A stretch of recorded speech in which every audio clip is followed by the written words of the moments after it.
Uh, we've had a recent rash, I guess, and it hasn't been recent. It seems like it happens every year, that firms miss filing deadlines, due dates. Um, those dates are pretty much cast in stone.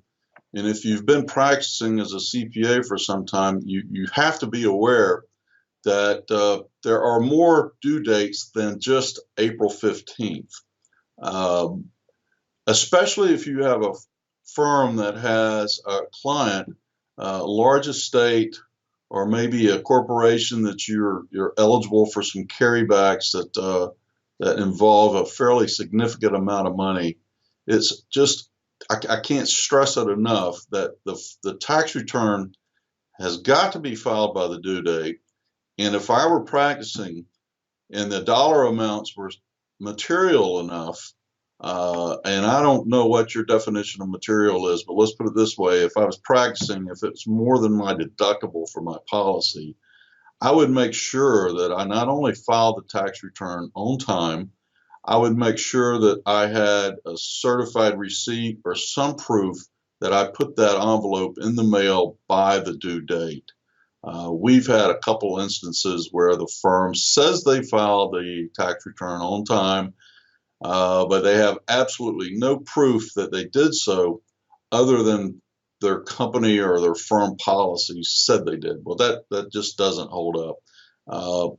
The problem that we have is that if you miss a deadline, especially if it involves carrybacks, then the firm is going to be liable not only for the penalties and interest, but they could also be liable for the taxes that could have been refunded to the client.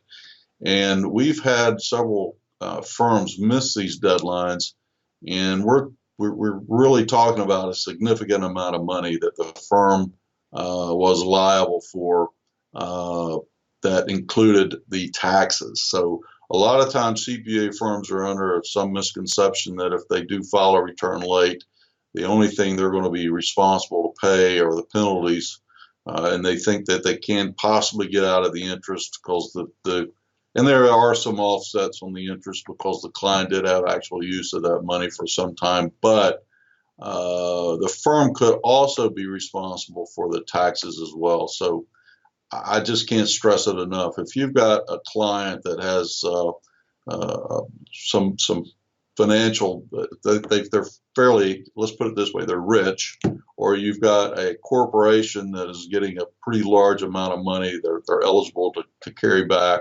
and recover taxes that have been paid. Please make sure those tax returns are filed before the due date and that you have proof of mailing. Certified receipt now costs a couple, maybe $5, $10 at most. It's well worth it. Heck, if you need it, we'll be happy to even pay for those for you just to make sure that those tax returns are filed by the due date.